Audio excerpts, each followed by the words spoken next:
Bonjour Pablo. Entendez bien? Alors, moi je t'entends bien. Si jamais certains n'entendent pas, vous pouvez mettre dans le chat aussi. Alors, merci Pablo d'avoir accepté ma proposition de participer à cette rencontre. Je ne parle pas français plus depuis des années, alors parfois sur mon français sera douteux, pas trop.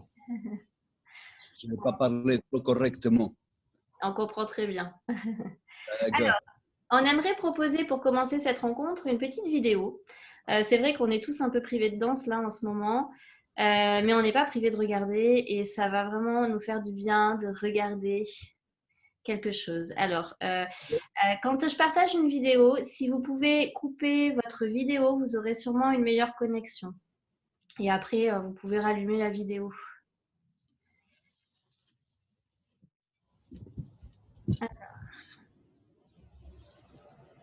Bien.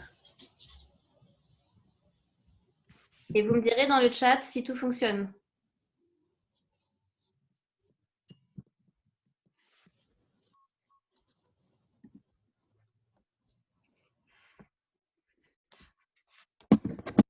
Non, c'était pas celui-là. Pardon, que tu m'as envoyé en premier.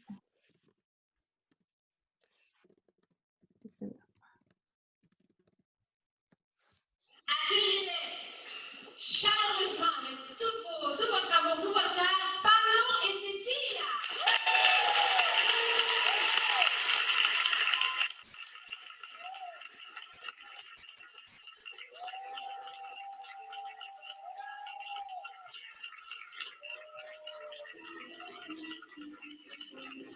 Ah, ça y est, ça marche.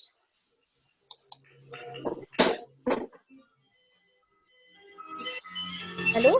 Oui, c'est pour te dire, là, je suis avec Pablo Véron en Zoom.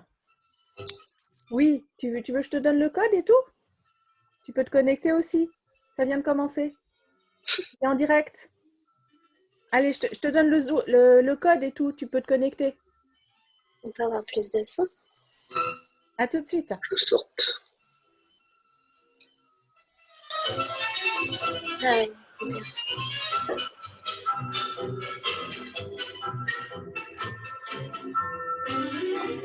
Ah ouais. Faut mettre à fond parce qu'on l'entendra pas bien sinon. Excusez-moi, j'ai coupé. Est-ce que vous pouvez couper vos micros, s'il vous plaît? Je ne peux pas le faire quand je suis en partage d'écran. Merci.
Excusez-moi. Voilà. Mais l'image était saccadée, non? Alors, est-ce que pour tout le monde, l'image est saccadée? Oui. Ok, je vous remettrai les liens dans le chat si vous voulez. Et parce que c'est probablement une question de connexion. On réessayera avec une prochaine vidéo tout à l'heure et peut-être que... attendez, qu'est-ce que vous dites?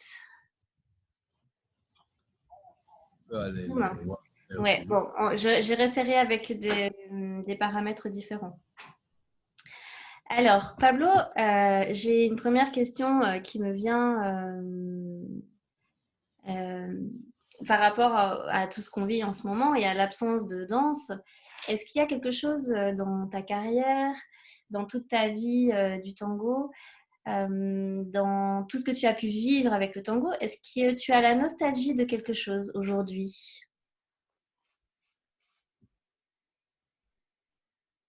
En rapport comme ça en général? En général, par rapport au tango, bien sûr, mais est-ce que tu as la nostalgie de choses que tu as vécues, des sensations dans la danse, des événements que tu as... C'est surtout la liberté. La liberté de continuer à exercer le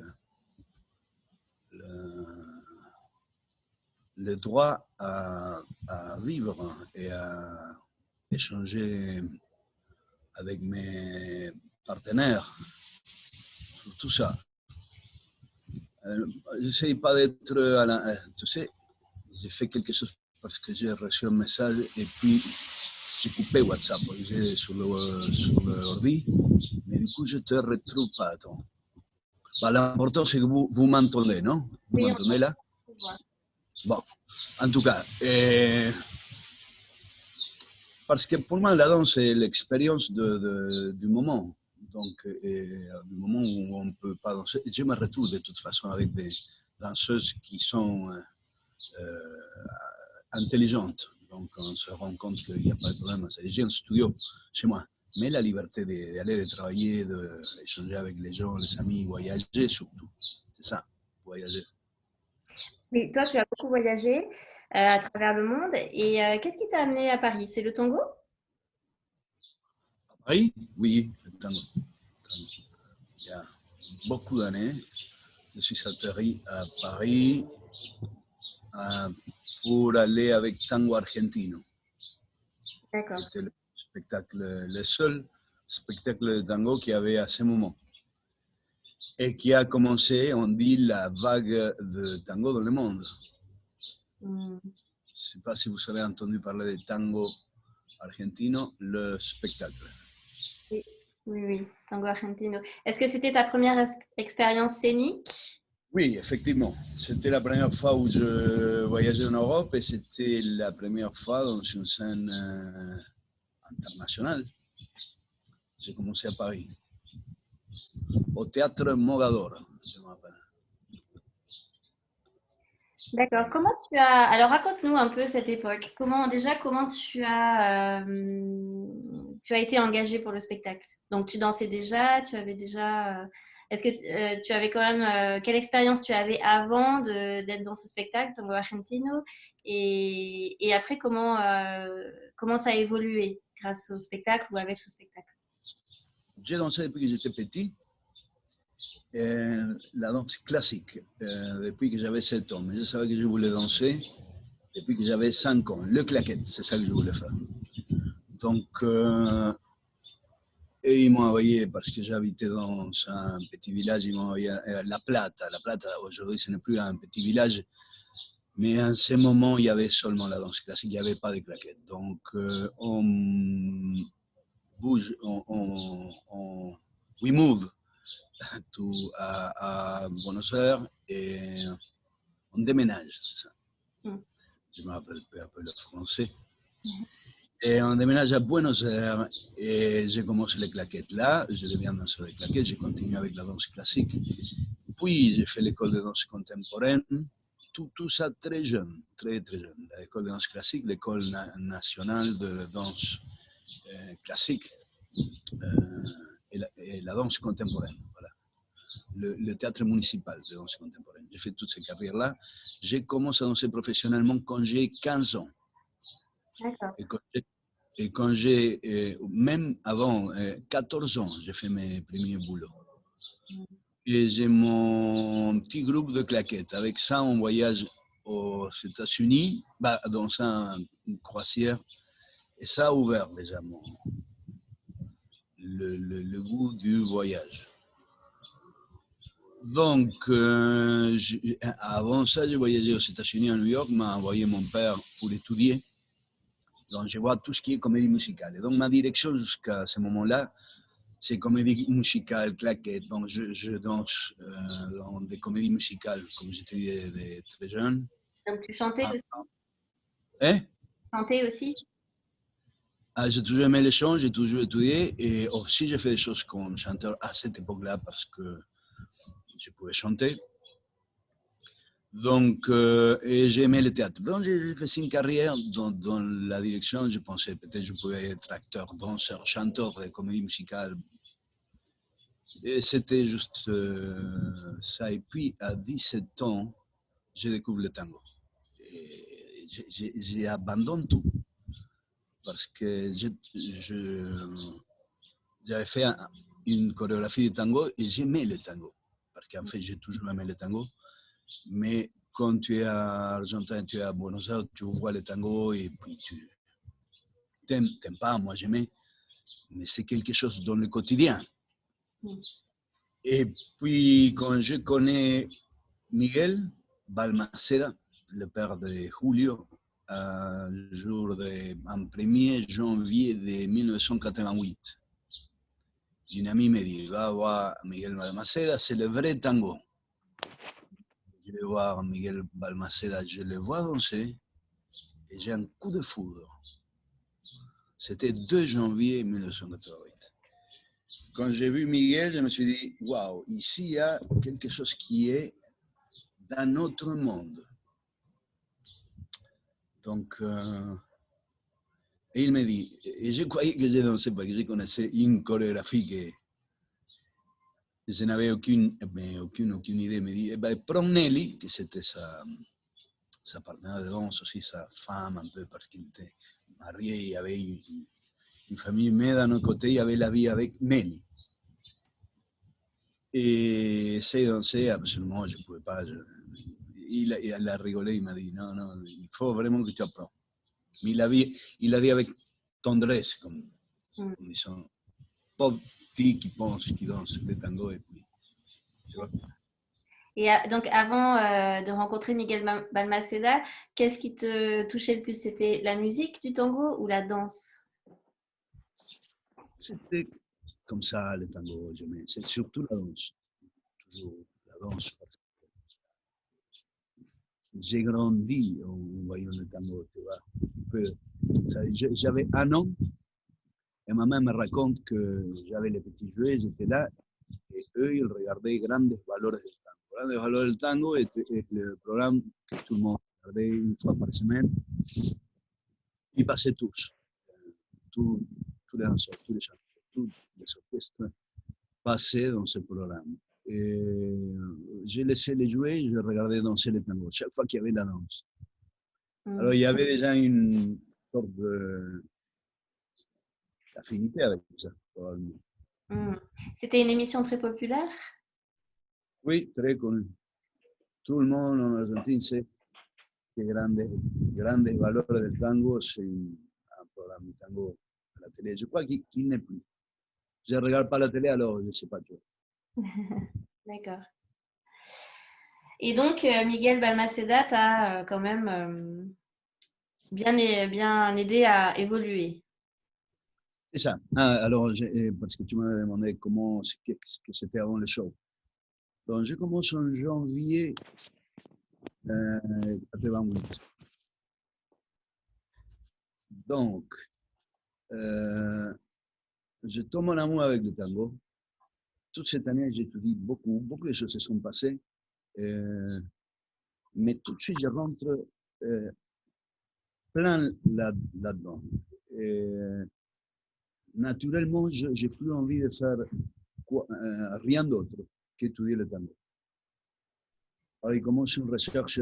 Pendant quelques mois, je seulement marché, mais au bout de, je dirais, 4-5 mois, j'ai vraiment besoin de matériel. Alors, il y a des gens qui me disent, il y a Antonio Todaro. Je vois Antonio Todaro, mais en secret, parce que Miguel, il voulait que je continue à marcher. Et il avait tellement raison. Je continue à aller voir Miguel, mais je vais voir Antonio Todaro, qui te donnait beaucoup de pas. Alors, je commence à avoir une sorte de... Je commence à essayer de gérer cette double information. Non? D'un côté, Todaro qui te rendait fou avec des séquences hallucinantes, avec beaucoup de variations et beaucoup de possibilités. Et toute ma formation comme danseur m'était très utile, mais quand même, c'était très difficile. Puis, j'allais chez Miguel et peu à peu, j'essayais dans le tango de salon qu'il faisait, ajouter des petites choses. Alors, je voyais la réaction de Nelly. Il me disait, ah, c'est intéressant ça. Alors, d'où tu as sorti ça? Elle me disait, oui. Je dis, non, j'ai une idée, mais j'ai monté. C'était pas bien parce que je ne pouvais pas dire la vérité, mais bon, voilà, il fallait que j'explore. Puis, il y a un film et je rentre comme danseur de jazz, le danseur d'une bande. J'étais il y avait le protagoniste, un des protagonistes du film, j'étais la main droite du gars. Et du coup, ils savent que je sais danser le tango. Il y avait un milonguero qui s'appelait El Liso, pas très connu aujourd'hui, mais à l'époque, il était assez connu. Quand il me voit danser le tango, parce qu'il y avait une chorégraphe là, et déjà à ce moment, c'était au mois d'août, ça s'appelait Cipayos, le film. Alors, je danse avec la chorégraphe qui n'avait rien dit de danser le tango. Pour moi, le tango était l'étude, la nuit. La nuit, j'allais dans les milongas et le jour, je faisais mon travail comme danseur. Elle me dit, mais tu danses le tango, c'est formidable. Alors, il sort El Liso et il me met, moi, à la place du professeur de tango de l'autre bande qui était la bande argentine. Alors, ça, c'était incroyable. Parce que ils ont laissé son travail. L'autre gars, qui était un danseur de tango, il préférait dans le rôle du maître de tango dans le film un jeune. Mais il mettait des déguisé en vieux, mais comme il pouvait, tu vois, à l'époque. Mais c'était une bonne production. C'était très populaire, le film à cette époque. Donc, on fait 6 pages. Et puis, je sens qu'en fait, il y a vraiment une affinité avec le tango. Parce que j'ai adoré faire la partie du tango, faire les chorégraphies. C'était la première fois que je faisais des chorégraphies. Et je continue à étudier. Et bref, je rencontre Carolina Iotti, qui était aussi l'élève de Miguel et Nelly. Et il me parlait toute l'année. Carolina, parce que c'est notre élève, elle voyage partout dans le monde. Je disais, Carolina, je vais rencontrer. Alors on se rencontre. Et c'était tout de suite une affinité totale, parce qu'on avait étudié tous les deux avec Miguel, et aussi parce que naturellement, nos corps bougeaient ensemble d'une façon très fluide. Alors, on se rencontre en décembre. En janvier, il y avait une audition avec Tango Argentino. Janvier 89, je crois. au fin de l'année, fin décembre. On fait l'audition et on rentre. J'avais moins d'un an peut-être, ou un an d'études de tango, et il y avait toute la gagne, comme ils disent au Québec. Tout le monde voulait rentrer dans le spectacle tango argentin, c'est le spectacle. Et c'est moi qui était presque, les gens ne me connaissaient pas parce que j'allais dans la milonga, j'étudiais un peu, tu vois. Alors on rentre et ils nous disent préparez-vous qu'en mois d'avril, excusez-moi, je ne pas couper le téléphone. En avril, on va partir, on va aller en Europe. Et on va pas, ça marche pas, mais on part en septembre à Paris. Bon, voilà l'histoire. Et pendant cette année, le reste de l'année 89, je continue à étudier, puis on dansait avec Caroline, et puis voilà. C'est ça l'histoire. Excusez-moi que... Est-ce que vous m'entendez là? Ouais, très bien. Et donc 88-89, tu t'es installé à Paris directement après ou tu es revenu plus tard? Non, moi je suis allé, mais pas pour rester à Paris, mais j'ai tombé amoureux de Paris, tout de suite.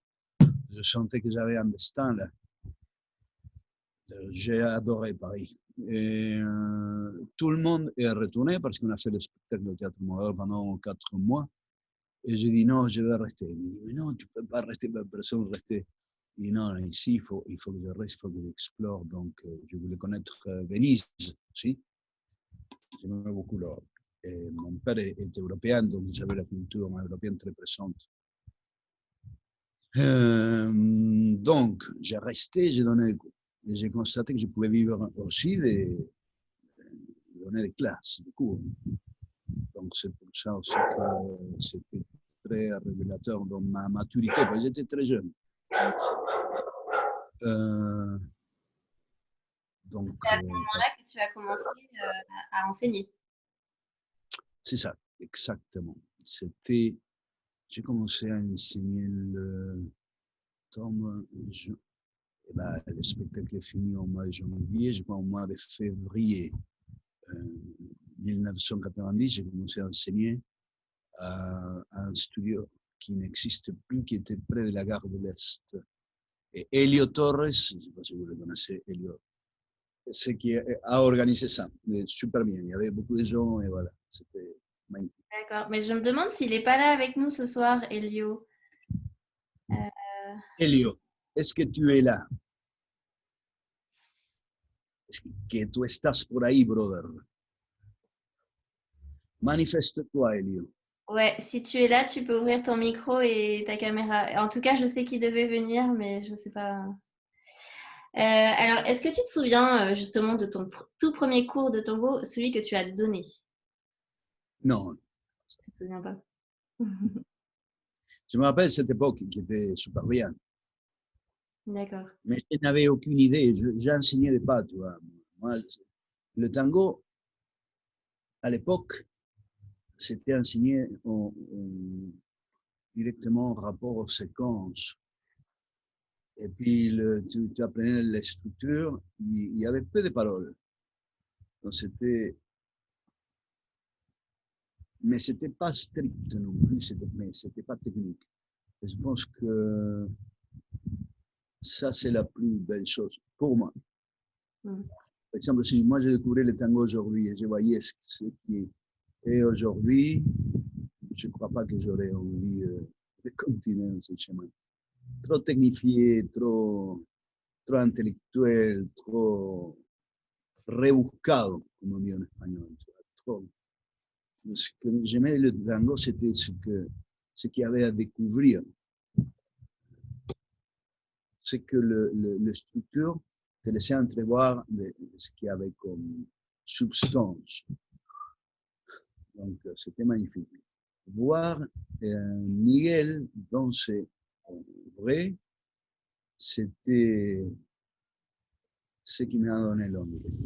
Parce que tu sentais qu'il y avait toutes les qualités de tous les niveaux. Il y avait tout. C'était incroyable. Et est-ce qu'il était bon pédagogue?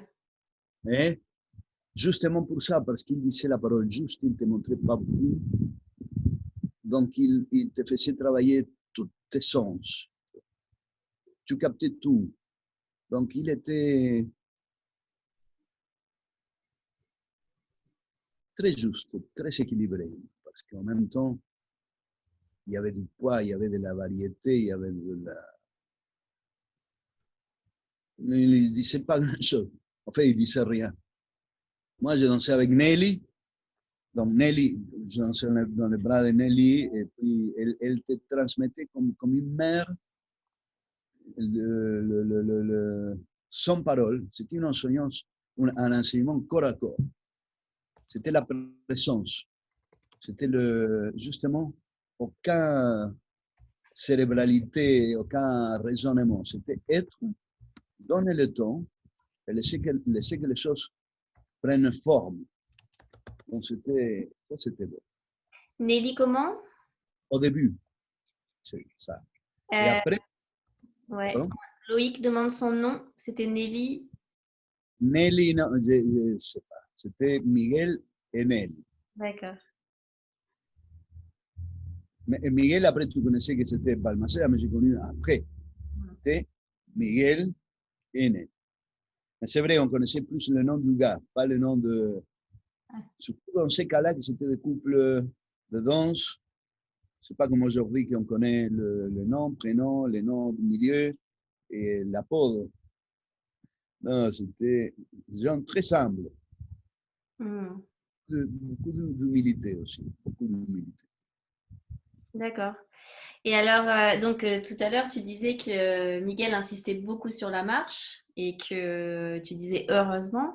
Est-ce qu'à un moment, entre le temps où tu as commencé, en fait, à quel moment de ta carrière tu as senti que tu commençais à être vraiment dans le tango, à avoir les sensations, à avoir vraiment l'esprit et que ça traverse le corps et que tu es vraiment dedans?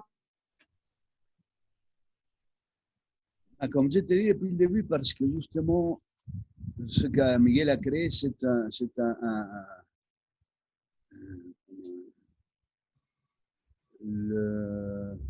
le cadre pour que tu puisses fonctionner naturellement. Parce qu'il a enseigné pas trop. Donc, il n'y avait pas de confusion. Et tu marchais. Et peu à peu, donc, tu ressentais les sensations, qui est la chose première et dernière du tango. Et dans cette situation, les choses s'alignent naturellement parce que tu fais des structures simples, tu marches, tu commences à sentir l'espace, la présence, le plancher, parce que la pratique de Miguel était magnifique, parce que c'était à Canning. Canning, c'est la milonga, le temple de la danse, il appelle. C'est un espace magnifique. Donc, on était tout seul dans cet espace, l'après-midi, genre de... Ouais, ça commençait à 7 heures.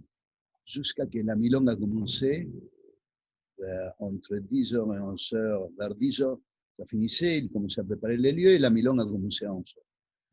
Donc, c'était tous les jours, mais il y avait en particulier 2 jours. Oui, c'était 2 jours, je me rappelle. Non, c'était 3 jours par semaine. J'allais les mercredi et vendredi, je crois. Alors, c'était là. Et puis, j'ai grandi là, j'ai découvert. Donc, c'était le cadre parfait parce que tu voyais la milonga, la magie qu'il y avait Finito, par exemple. Il y avait un danseur magnifique. Une fois, ils m'ont dit, ça c'est Finito. Finito, peut-être, c'était le plus grand danseur de tous. Et je vois cette présence là. Et c'est la première fois que je l'ai vu danser. Cette image, il me restait pour toujours. Il y avait un tel poids. Un monsieur grand, tu vois, tout habillé dans un traje bleu obscur, magnifique. Il n'y a pas un moment, bien sûr, où tu commences à sentir. Je crois que ça s'est fait doucement, et doucement, sans trop d'informations d'ordre de raisonnement étrange, le corps comprend. Le problème, c'est les idées compliquées pour les gens, parce que tout ce que tu vis, les gens vont aller à... Les gens vont et ont un vrai désir de toucher, je pense. Donc, danser, c'est permettre au corps de sentir. Donc, s'il y a des informations trop de dialectiques, je crois que les choses ne vont pas se faire d'une façon si fluide, comme si tu laisses les choses se passer. Quelque chose comme ça. Mais la situation que je te raconte était quand même, j'étais très chanceux. C'était idéal. Ouais. Parce qu'il y a la présence et la réalité des gens. Tu voyais Miguel et Nelly, et par eux-mêmes, déjà, c'était tout. Tu les voyais danser, ils dansaient. C'est quelque part. C'est pas comme aujourd'hui que les maîtres se montrent. Non, eux, ils ne se montraient pas. Du coup, peut-être ils dansaient un petit bout, tu vois, mais ils ne faisaient pas une démonstration. Non, ils étaient là. Ils faisaient un petit pas. Et moi, j'étais toujours très à l'affût de n'importe quoi qu'ils fassent ensemble. Voilà. Et à cette époque, comment c'était la vie du tango à Buenos Aires? Est-ce que c'était aussi foisonnant que ce qu'on a pu connaître jusqu'à aujourd'hui? Est-ce qu'il y avait autant de balles? Il y avait énormément. J'ai commencé à le découvrir au bout d'un moment. J'ai commencé mes tours pour dire je vais connaître toutes les milongas et c'était infini. Dans tous les quartiers, dans tout Buenos Aires. Je ne sais pas si vous connaissez Buenos Aires, mais c'est une ville géante. Géante, énorme, beaucoup de quartiers. Partout, il y a des milongas, des petits milongas. Donc, tu ne pouvais pas connaître toutes. Et j'allais, je me renseignais, tu vois, j'avais déjà à cette époque plein de contacts, là où il y allait les meilleurs danseurs, les bons. Ouais. Donc, ils allaient à Canning? Ils allaient à quelques milongas particulières. Et tu connaissais les noms, et puis j'allais les voir. D'accord. Pinocho était une qui, personne n'a entendu parler de Pinocho. Là, j'ai vu un sort superbe. Du coup, j'étais halluciné parce que je voyais dans les différents quartiers des styles différents. Et il y avait toujours cette magie qui était très solide, très élégant, très. C'est comme si chacun avait trouvé quelque chose. Bah, non, pas tout le monde, non? Il y avait des gens qui dansaient normal, régulier, quoi. Mais il y avait beaucoup de bons danseurs. Beaucoup. Surtout en el barrio de Urquiza. Là, il y avait, c'était loin le quartier où il y avait des meilleurs danseurs. Je suis allé à Avellaneda, par exemple, et les gens dansaient très différemment. Il y avait des bons danseurs aussi. D'accord. Donc, c'était beaucoup par quartier, en fait, à l'époque. Oui, effectivement. Alors, on a des questions déjà de Jean. Je vais te les poser. Une question de... Alors, je ne sais pas le prénom. La leçon de tango est-il un film que tu considères comme une référence? Encore une fois, je ne comprends pas tout. La leçon de tango est-il un film que tu considères comme une référence? Donc, j'imagine cinématographiquement ou... Je ne sais pas. Vous pouvez peut-être ouvrir le micro pour poser la question.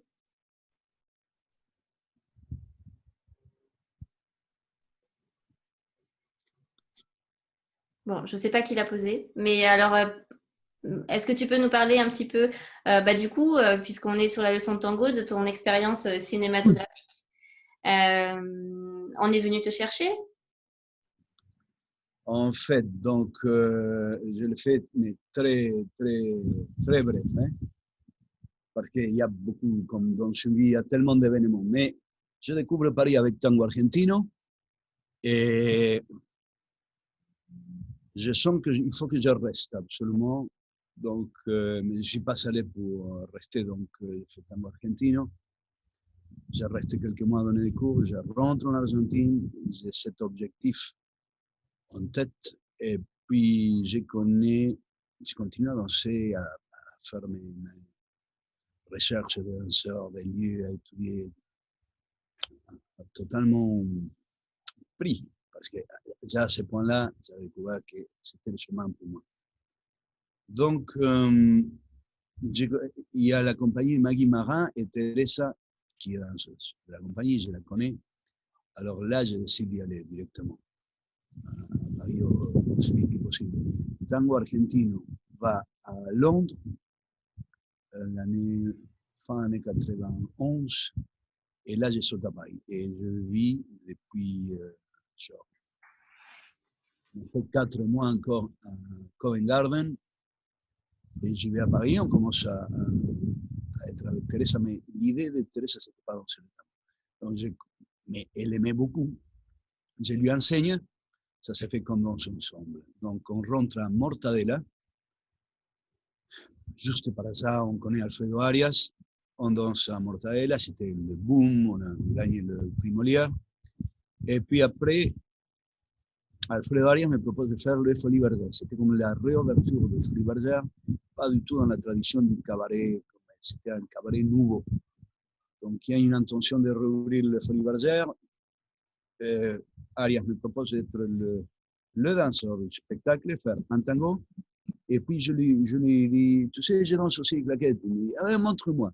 Je danse un petit peu les claquettes, mais à ce point-là, il y avait quelques années que je ne dansais plus les claquettes. J'aimais les chaussures, je danse un peu les claquettes. Il me dit, non, absolument, il faut que tu danses les claquettes.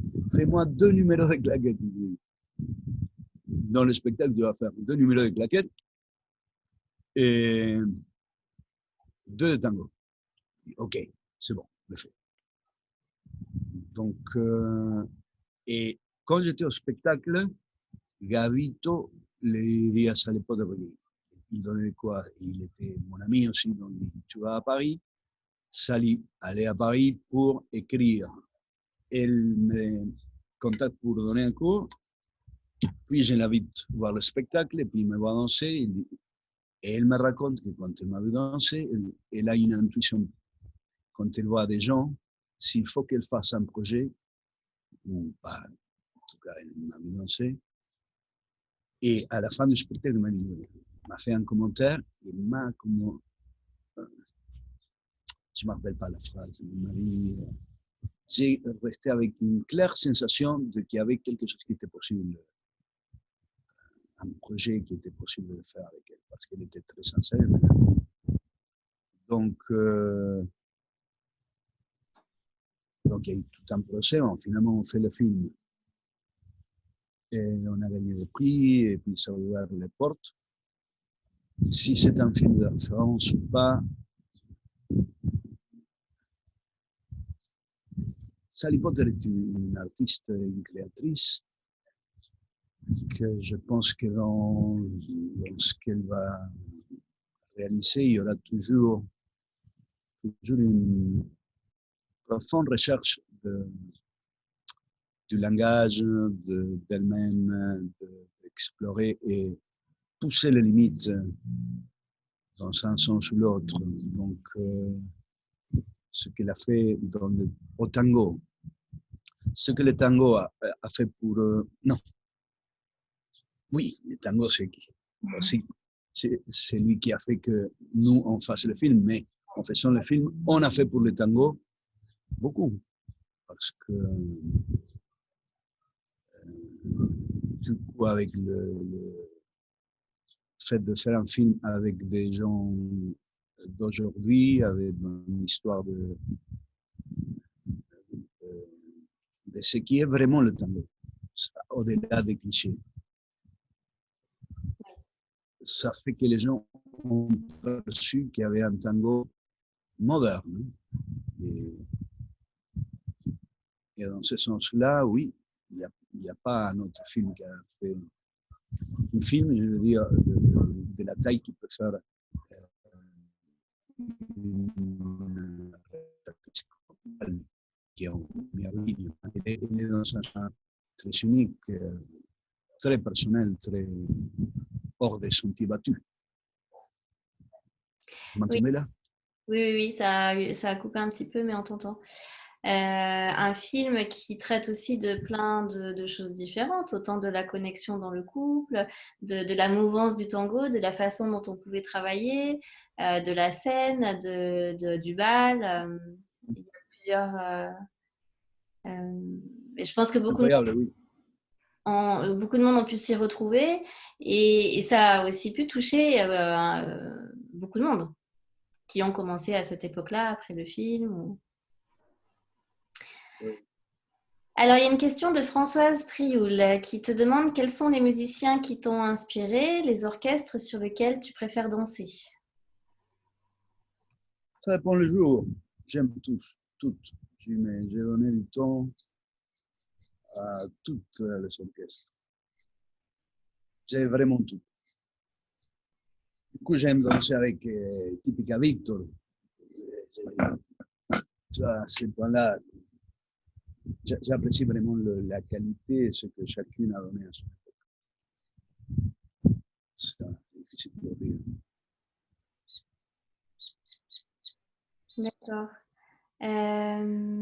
Maria Cruz, tu as une question, mais est-ce que tu peux prendre ton micro parce que je ne la comprends pas très bien? Tu peux la poser directement? Je ne sais pas si elle m'entend.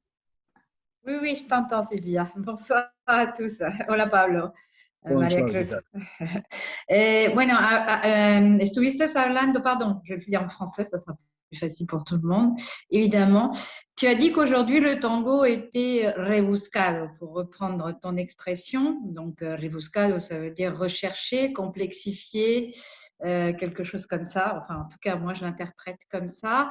Quand toi, tu as été connu, hein, quand tu étais à Paris, et que moi, je t'ai rencontré à l'époque d'Elio Torres, Sagorredino, tout ça, pour moi, ce que tu faisais faire à la fille, pas forcément le garçon, pouvait être aussi rebuscado. Est-ce que c'est une interprétation de ma part ou est-ce qu'on peut faire un parallèle entre aujourd'hui, ce que tu n'apprécies pas, et ce que toi, tu faisais faire, voilà, ou ce que tu faisais Pardon? avec tes partenaires. Encore je ne comprends pas. Te lo digo en español, entonces. Claro, en español. Te lo digo en español, es igual. Bueno, has dicho que hoy el tango era demasiado rebuscado, digamos, Non, lo vamos a hacer je así. n'ai pas dit ça. Alors, Non. vas-y, redis. Non, je dis qu'il y a des gens qui m'arrivent, tu vois, avec des complications et des demandes, des choses très, tu sais, hablar español, ¿sabes qué quiere decir Sí, por rebuscado? supuesto. Bien. Rebuscado, c'est que chercher, mais pas trouver. Tu vois? Rebuscado, c'est comme compliqué, oui, pas essentiel. C'est l'opposé d'essentiel.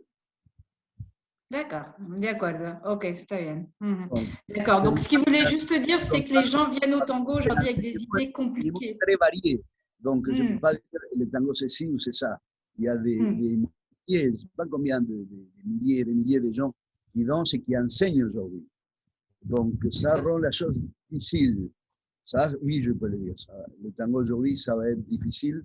Tu ne vas pas le comprendre d'une façon aussi facile qu'avant parce qu'il y avait moins de gens et qui étaient meilleurs. Il y avait moins qui étaient meilleurs. Aujourd'hui, il y en a beaucoup qui ne sont pas trop bons. Tu vois, n'importe qui enseigne. Avant, il y avait les gens en Argentine et pas n'importe qui enseignait. C'était comme, il y avait une sélection naturelle. Il y avait seulement le bon. Donc, après les commentaires de Rebuscados, oui, c'est une appréciation parce qu'il y a des élèves qui viennent avec des complications. Je me dis, alors, ils ne sont pas vraiment appris l'essentiel. Donc, c'est une appréciation selon les résultats tangibles. Puis, après, dans ce que tu dis qu'à l'époque était rebuscado, je ne sais pas s'il y a une petite agression là ou non, il n'y a pas d'agression, c'est juste un point de vue technique. Tu parlais de tout à l'heure de ton ton enseignement en parallèle, je devais marcher et après j'ai été chercher des choses plus techniques. Donc on est un peu dans ça. Et c'est vrai qu'on a le sentiment, en tout cas en France, qu'aujourd'hui on est sur des tangos où on a beaucoup de figures, on n'est pas dans la simplicité du tango. Alors, les deux sont bien, les deux se ressemblent de manière différente. Moi, je n'ai pas de critique là-dessus. Mais pour toi, aujourd'hui, qu'est-ce qui serait le mieux ou quelle serait la tendance à ne pas oublier? C'est un peu ce que j'ai envie de dire. C'était ça mon rebuscado à moi. Alors, répète la question essentielle, s'il te plaît. Ben, la question essentielle, c'est comment tu danserais le tango aujourd'hui? Comment il faudrait le danser pour toi? Est-ce qu'entre le très simple, on marche, comme dans certaines milongas à Buenos Aires, il ne faut surtout pas faire un boleo pour les filles, sinon on se fait engueuler. Je fais ça exprès. Ou à l'inverse, quand on est en Allemagne ou quand on est en France, on va faire des boléos jusqu'à, je sais pas, jusqu'à l'épaule, j'exagère un peu, volontairement, ou des ganches à n'en plus finir. Où est-ce que toi tu mets ta moyenne? Parce que tu es très technique aussi, ou dans ce que tu fais faire. Où est-ce que tu mets le curseur entre le pas assez et le trop? Voilà. Est-ce que c'est la musique qui va te décider? Comment tu fais? Tu me le demandes en tant que toi, enseignant de tango, probablement, non? Oh non, je ne suis pas enseignante du tout. Non, non, non, non, non. Ça fait juste 30 ans que je danse et j'ai démarré au moment où tu es arrivé à Paris. Mais je vois ce qui se passe et ce qui est proposé. Et voilà. Non, non, c'est surtout en tant que danseur. Pas de spectacle. On n'est pas dans le spectacle. On est dans la danse de la milonga. C'est difficile. Je te parlais d'une époque, comment c'était là, et que c'était bon pour moi. Moi, comment il faudrait faire, je ne peux pas te dire comment il faudrait, parce que il faut, ça ne marche pas. Parce que ça dépend Comment tu le ressens aujourd'hui alors, à notre époque d'aujourd'hui? On n'est plus en 1990 ou 91, on est en 2011, donc voilà, 20 ans. Comment tu le vois aujourd'hui? Comment lo ves hoy? La manera de bailar. Aujourd'hui, 2011. 2021, n'importe quoi, 2021, ça fait 30 ans, excuse-moi. On fait un exercice de... Bon, c'était pour rajeunir. Dans le temps et comment ça devrait être en 2011. Comment ça devrait être aujourd'hui, je ne sais pas, je ne peux pas dire. Je ne peux pas rentrer dans le il faut, parce que s'il y a quelque chose qui est à tenir en compte, c'est comment on est dans le moment présent. Aujourd'hui, c'est sûr que j'ai une liberté totale selon ce que je vais enseigner, mais aujourd'hui, je vais enseigner à sentir les gens. Je ne peux pas... Par exemple, ça dépend le type de gens que tu as en face de toi. Ça, c'est la première chose. Ok. Donc, connexion avant tout, quoi. Connexion avant tout. Ok. Voir les gens que tu as en face et oublier les il faut, parce que et avoir une collection très grande de ressources, de possibilités d'apprendre. Pour moi, apprendre, les gens seraient leur faire découvrir. Donc, si je pourrais dire il faut prendre le chemin d'aider les gens à découvrir le tango. Quand tu leur dis, qu'est-ce qu'il faut que je fasse, et tu dis aux autres, il faut faire ci, il faut faire ça, c'est déjà limitant. Le tango se découvre. Oui, je suis d'accord. Donc moi, j'ai eu cette chance avec Miguel, parce qu'il a créé l'espace, the frame, on dit le cadre, pour que je découvre le tango. Donc, il n'est pas venu avec il faut faire ci ou il ne faut pas faire ça. Il n'y avait rien de ça. Ce n'était pas autoritaire, ce n'était pas technique du tout, ce n'était pas rebuscado. Merci Pablo. Gracias. Ah, Connexion avant tout, on va retenir. Ça suffira bien. oui, bien. Alors justement, est-ce que tu penses que la connexion, elle est possible avec tout le monde? Est-ce que tu as parlé de fluidité tout à l'heure. Est-ce qu'on ne devrait pas accepter justement que la fluidité soit là plus ou moins, que la connexion elle soit là plus ou moins, ou est-ce que c'est par le travail? Est-ce qu'il y a quelque chose d'alchimique entre les personnes? Qu'est-ce que tu as ressenti toi avec tes partenaires et quand tu as commencé le tango par rapport à cette connexion?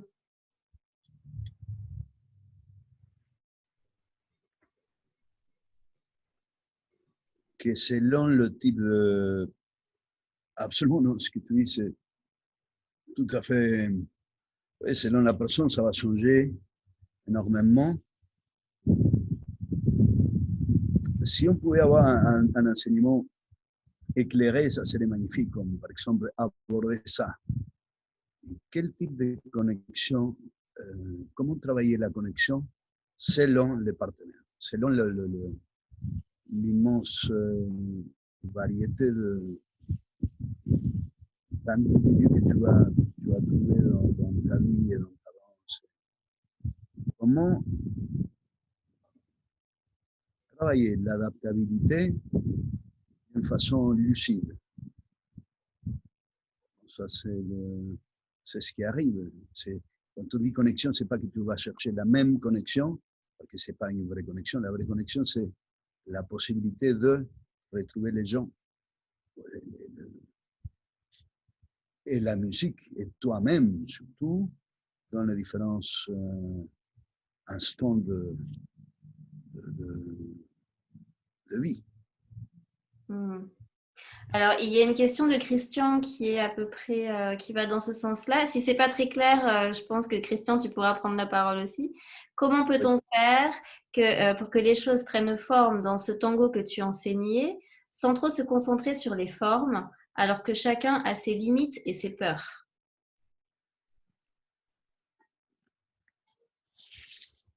Encore une fois. Christian, tu veux prendre la parole? Non, c'était clair. Je suis là, j'écoute avec attention la réponse. Donc, je crois qu'on a tous nos craintes et probablement, c'est vrai que l'empathie et le désir de l'autre, c'est un point important dans le tango, mais et des fois, les formes, ça nous rassure. Enfin, en tout cas, je pense que pour certains, c'est une possibilité. Si j'entends bien qu'il y a quelque chose d'unique dans la connexion à l'autre, je le vis comme beaucoup. Mais je crois des fois que peut-être les formes nous rassurent et nous aident un petit peu. Alors, il faut arriver à se détacher de ça. Comment vous faites, Pablo? Non, oui, c'est sûr, parce qu'on parlait de la forme, parce que toujours en rapport à cette période d'apprentissage, cette première année dans laquelle j'ai appris le tango, je pense que c'est clé comment on commence. Et j'ai eu la chance d'avoir un maître qui m'a fait marcher au début. Et du coup, c'était un peu insouciant au début. Naturellement, il s'est fait. Mais tout de suite, quand j'ai pu, et en plus, j'étais un danseur et je suis hyper kinétique. J'ai toujours été. Avec des périodes d'immobilité totale. Du coup, je peux dormir, je sais pas, 18 heures. Voilà. Du coup, je peux être genre un sac de sable sans bouger. Mais quand je me réveille, je bouge. Je suis en train de bouger tout le temps. Donc, dès que j'ai commencé à m'ouvrir au monde des possibilités, des séquences, des combinaisons, là, j'étais totalement parlé. Donc, c'est pour ça qu'il était tellement important au début juste marcher. Parce que j'aurais commencé avec des figures, je n'aurais pas eu l'information fondamentale de la sensation d'être, de poids. de sentir cette fluidité, justement, qui est... Parce que sinon, on lie tout de suite la danse au mental, tu vois, parce que la variété, les possibilités de combinaison, c'est le mental, c'est la pensée. Et la pensée est formidable une fois que tu as la stabilité ou la sécurité pour aller au-delà. Mais les figures sont... Je crois qu'on parlait des structures surtout en rapport à la situation dans laquelle beaucoup de gens restent un peu pris de la diversité de formes, mais il n'y a pas de contenu. Donc le rebuscado, t'aimes cette parole, c'était en rapport à la prétention intellectuelle d'être intéressant quand je fais mon tango. Tu vois, et la manque de profondeur. Profondeur, c'est une présence corporelle, physique, qui donne du sens à tout ce que tu fais. Qui va, et que ça, il faut essayer de le c'est comme une transmission énergétique que consciemment le maître, si on a la chance d'avoir un maître, il faut chercher des maîtres plus que professeurs. Et si on n'a pas la chance, on va à un professeur, mais espérons que ce professeur a appris d'un maître et qu'il a compris cette essence que je te parle. Mais en même temps, il faut faire des structures bonnes, parce qu'il y a des structures qui sont inutiles aussi. Vous voyez ce que je veux dire? Oui, oui, oui. La connexion du tango serait un peu comme l'essence, la marche un peu comme la colonne vertébrale du tango et les figures, toute sa forme et sa couleur, tout ce qui va l'ornementer. Joli.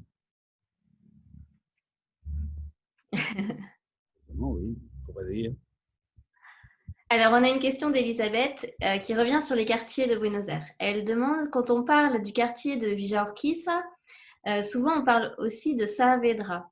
Est-ce que c'est parce qu'il y avait une rivalité ou une proximité entre les deux quartiers ou les deux? Non, non, ils sont collés. Je traverse tout le temps, tu ne sais pas où ça finit Saavedra et comment Urquiza et vice-versa. Ils sont vraiment un à côté de l'autre. Il n'y a pas vraiment, non, c'était plus Urquiza, disons, par exemple, Sin Rumbo, c'est la ville où je suis allé le plus, c'était vraiment Urquiza. Mais avant Urquiza, c'est Saavedra, ou de ce côté, disons, quand tu le regardes, il y avait aussi de belles milongas. D'accord, donc elle demande si c'est une légende, cette rivalité ou... Je ne sais pas s'il y avait vraiment de rivalité, jamais entendu. Il y avait plus de rivalité entre quartiers plus éloignés. Moi, je n'ai pas vécu cette rivalité à l'époque. Ça, c'était bien avant, où il paraît qu'il y avait des gagnes. J'aime beaucoup cette parole, c'est des bandes. Bandes, on dit des bandes, comme des bandes de gens, des danseurs qui allaient dans l'autre quartier. Des bandes? Oui, des bandes. Comme West Side Story avec les deux bandes qui se... Voilà. Donc, en général, le problème, c'est quand une bande d'un quartier allait dans le quartier de l'autre. Donc, ça finissait mal, parfois, mais sinon, c'était une sorte de compétition dans des lieux, dans les milongas, où ils se retrouvaient, il y avait une pique, on peut dire une pique. Ouais. Et de quel ordre elle était cette compétition ou cette rivalité? C'était par rapport à un style qu'ils voulaient imposer? Oui, c'est peut-être probablement très similaire aux rivalités qu'il peut y avoir entre partis politiques. De détester l'autre parce qu'il est différent, et c'est penser mieux. Mais en tout cas, au niveau le tango, ça donnait une variété et l'envie d'être meilleur au niveau de la danse. Que dans ces cas-là, c'est le meilleur des cas. se battre pour aller à la recherche de cette, c'est prouver qu'on est meilleur. Oui. Cette rivalité, est-ce qu'elle existe encore aujourd'hui? Alors peut-être plus subtile? Est-ce que tu sens? Non, Non. non, non, non. Aujourd'hui, on vit la globalisation, la standardisation. Parce que il y a des gens peut-être qui cherchent ou qui ont naturellement une tendance plus hacia l'individualité, mais tout ce qui arrive aujourd'hui, ça porte plus à une, non, comme à une égalité vers le bas, plus ou moins. Vers le bas. Il y a différentes sortes d'événements maintenant. Il y a les marathons, il y a les encuentros, il y a les festivals. Et souvent, on dit qu'il y a de la rivalité entre les gens qui vont dans les encuentros, les gens qui vont dans les festivals, parce qu'ils ne pratiquent pas le même style. Alors, est-ce que tu penses que le style dans le tango, c'est quelque chose qui empêche le tango de vivre dans son essence? Je pense que l'essence va au-delà d'un style.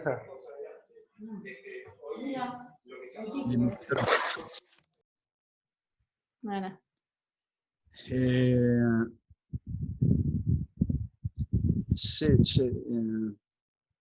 Alors, l'essence va au-delà du style, mais pourtant, beaucoup aiment se rattacher à quelque chose. Style milonguero, à une époque nuevo. Moi, j'ai capté l'essence quand j'ai vu Miguel. Mais Miguel, mais Miguel était unique, donc il ne faisait pas vraiment un style. Mais en même temps, tu pouvais l'identifier. Mais par exemple, j'ai jamais senti qu'on disait de Miguel qu'il était style tal, comme d'autres danseurs. Par exemple, ou Petróleo. Petróleo, j'ai eu la chance d'être ami. Je l'invitais à manger chez moi. Et quand tu le voyais danser, il y a quelques vidéos de lui était un créateur. Et donc, sa façon de manifester son essence, et lui, il était un rénovateur, donc il avait une essence, mais c'était tout à fait différent. Son rôle à jouer dans le tango, la place où la vie l'a mis, donc, où il faisait ce qu'il voulait. Donc, c'est ça le point. Se trouver soi-même dans ces styles, ces variantes. Je crois qu'on se trouve nous-mêmes, on ne va pas être forcément en train d'essayer de refléter un style tel et tel, qui est en plus tout est relatif, parce que n'importe qui aujourd'hui qui parle d'un style, ce n'est pas tout à fait ça. Au moins qu'il soit les Kanjeng, qui a un style extrêmement simple. Et tu peux dire le Kanjeng, c'est ça. Oui, on va dire le Kanjeng, c'est ça, mais en même temps, tu vas danser de Kanjeng bien avant, et c'est peut-être pas du tout ce qu'on dit Kanjeng aujourd'hui, mais ça va être quelque chose de plus simple. Après, il y a le style milonguero, on dit milonguero, alors on veut créer les ABA du milonguero, mais du coup, tu vois Tété, qui était l'essence du milonguero, et qui va échapper à toutes ces règles qu'on va essayer. Après, il y a une personne qui a essayé de mettre des paramètres de style milonguero. Je ne parle pas d'autres styles, non, mais on parle de styles plus structurés et populaires et simples. Donc, il y a plein de bémols et de dièses dans tout ça. Il ne faut pas trop se limiter à essayer de faire le vrai, parce que probablement, si tu deviens trop strict dans ce sens-là, tu vas perdre l'essence. Donc, vraiment, peut-être un retour à soi pour Retour à soi. Voilà, savoir ce dont on est capable, sentir ce dont on est capable et ce qu'on veut par rapport à notre corps, à notre musicalité, à notre connexion, etc. Oui, c'est pour ça que c'est très important que la personne qui enseigne ait une connaissance de... Mais c'est vrai, en même temps, n'importe qui va préférer quelque chose, même les professeurs, plus qu'une autre. Donc, il faudrait enseigner quelque chose qui... Soit tu enseignes milonguero, soit tu enseignes salon, urquiza, soit tu ne mets pas de nom, soit tu... Si on donne des cours de danse, de tango, pour être dansé dans la piste, il y a maintenant des dénominateurs différents que je dis piste, parce que maintenant on le nomme aussi tango de piste comme un nom. Et c'est bien aller à la recherche des noms qui font justice à ce qui est. Le problème, c'est que le tango, c'est toute une vie pour le découvrir. Et même après toute une vie, on continue à le découvrir. Quelque chose d'infini. Hein? C'est infini. C'est infini, absolument. C'est comme il se révèle à lui-même, ou il se révèle, toi tu te révèles à toi-même, à travers le tango, tu commences à découvrir qu'il y a d'autres réalités, que, en fait, parce qu'il y a la réalité aussi de l'enseignement, qui est, et entre ce qu'on expérimente en tant que danseur et l'enseignement, ça commence à avoir un dialogue, une interrogation continuelle de laquelle on apprend beaucoup. D'accord. En tant que professeur,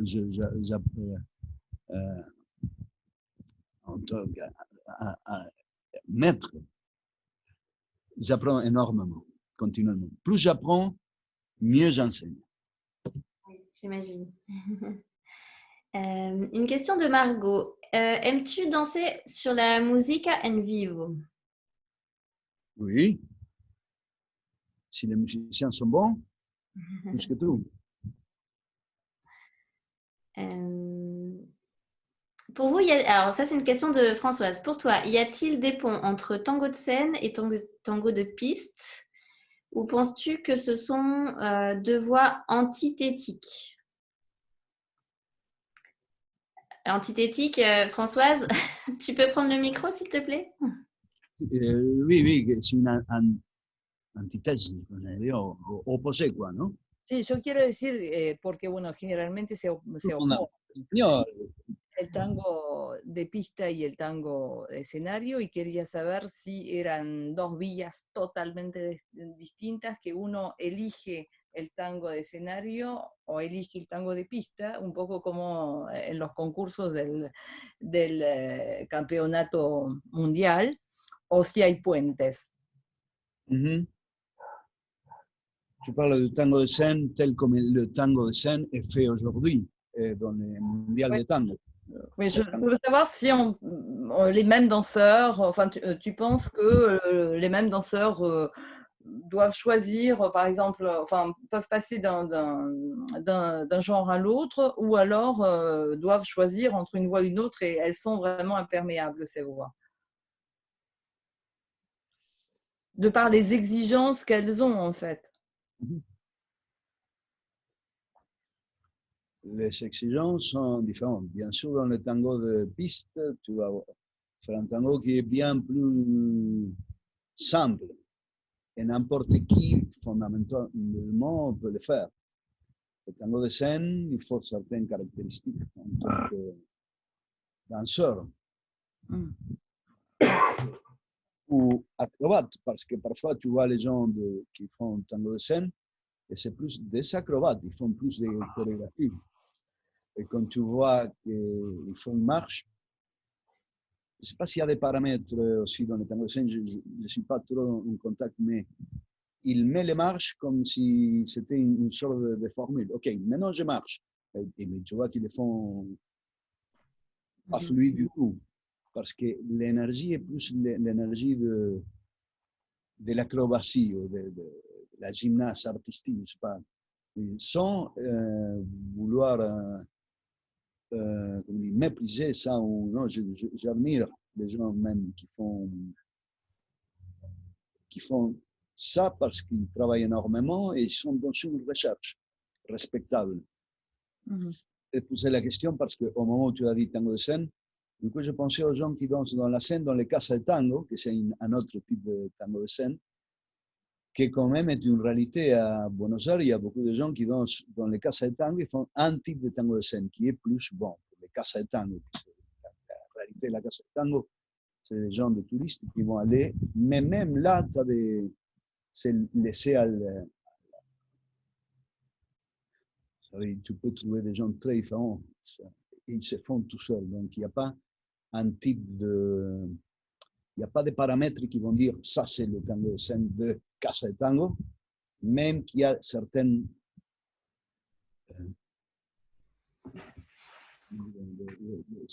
choses qui ont la tendance à vouloir se répéter.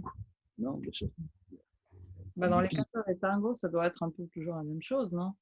Dans les casas de tango, il doit y avoir des codes, des figures. Les tangos de scène qui vont faire dans le Festival mondial de tango, c'est aussi toujours la même chose.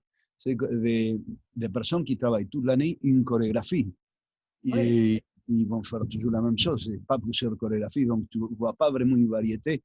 Tu vois ce que ces gens-là peuvent faire dans l'espace d'une chorégraphie. Selon le type de musique qu'ils choisissent, tu vas voir. Mais je pense que c'est une image assez extrême et choisie arbitrairement pour vouloir impacter, être le champion, parce que l'idée c'est être meilleur que les autres. Donc il y a une recherche, mais il y a un langage quand même qui se développe, je crois. Au fur et à mesure de tout ce temps-là, et on voit qu'il y a quand même un langage qui qui est en train d'évoluer avec des choses plus intéressantes ou moins, mais en même temps, il y a des gens qui sont très personnels. Je souffre un peu en regardant ça parce que j'ai des amis qui disent qu'ils se retrouvent à regarder. Et les fois que je me suis trouvé pour voir les couples défiler,